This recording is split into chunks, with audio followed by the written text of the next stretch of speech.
Good morning, Janice. Good morning, Anthony. Today we'll try to answer the question, how will my executor know that I died? Many of our solo agers clients who name me as executor sort of wonder, well, how will you know that I died? Especially since they've chosen me as their professional executor and not their neighbor or their mailman or whoever they see day to day, right? Yep. So, yes. And also since solo agers tend to live alone, it's a perfectly understandable question, and we will try our best to explain. Okay. So first, you want to have the card or the system set up where we're notified in case of death. And there's a couple of common instances where that works. In New York, a lot of our solo agers live in doorman buildings, for example. It's actually a super great way to, it's very convenient to have a doorman receiving your packages and helping you with groceries. Yep. It's really great for seniors and solo agers in general. Yep. So most of these buildings will have paperwork such as a notify in case of death or notify in case of emergency. Just throw me on there, and indicate that I'm the executor, not the person to call if there's a leak, right? So, right. So make that part clear. Yeah, don't call us. Yeah, so the building is sort of your doorman and your super. They'll know if something's up. They'll notice if. Yeah, they see you almost every day, right? With packages, mail. Yeah, just saying hello as you're leaving for the day. Yeah. Another good point at which to have us listed is with your doctor, your primary care physician. Mm-hmm. They don't always have, but some will have a notify in case of emergency or a notify in case of passing, sort of part of their file. Just throw us in there again, indicate we're the attorney and or executor, and the doctors will know what to do. Yeah. Yes. And then lastly, if you've made any prepaid funeral arrangements, or if you've sort of chosen, even if you've just chosen your funeral home, they may or may not have somewhere to indicate that you have an executor, or please make sure to notify this person. Yeah. Okay. And one other thing, how about like you said earlier, your friend next door, like a trusted friend? That could be someone as well, right? If you leave the information. Oh, you're jumping ahead. We're going to get into that real soon. Oh, look at that. Okay, so then aside from having sort of official paperwork to notify someone in case of death, you want to sort of leave clues. I don't know how else to put this. The easy way is to have, not so easy these days, is to have us listed in your address book or Rolodex, if anyone even has those things anymore.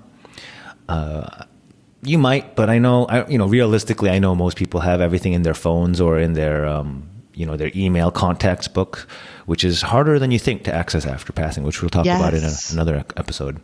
Yes. But yes, if you do maintain a planner or address book or a Rolodex, make sure we're in there. It's one of the first things we look through when we're executors to find important contact information. Another way we try to leave clues is to have our clients just make sure to have our business cards. Yep. Just have that sort of, like on the magnet on the refrigerator kind of situation. Fridge. Exactly. Right. Yes. On the fridge, just the side of the fridge where you have like the pizza number and everything else, just in case. So if we're not the first ones to be notified from the things we talked about before, from the building or the doctor or the funeral director, if a friend or family member comes in, they'll say, "Oh, there's an estate attorney on the fridge. Maybe we should give them a call. Maybe this is a situation where we need to talk to them." Yep. And then a little more subtly is, we do have books and mailers and other materials that we're going to send you. Basically, once you've asked us to be your executor, we'll have things. Even I think we do holiday cards, right, Janice? We did do holiday. Yeah, we did some holiday cards. We just kind of sprinkle our name in your house. That sounds weird, but it is our solo ager clients appreciate it as a way to, again, leave clues so that if your friend or neighbor is the one who entered your apartment first, they're like, she was reading about hiring a professional executor. Let's see if they know what's going on here. Yeah. And they're finding, wait, she got a holiday card and there's something on the fridge. You're kind of putting together that, okay, maybe I should call this person. Precisely. Yeah. And then the last thing kind of touches on what you mentioned before, Janice, is, tangentially, annual check-in calls. So our protocol, once you've asked us to serve as your executor, we do annual check-ins.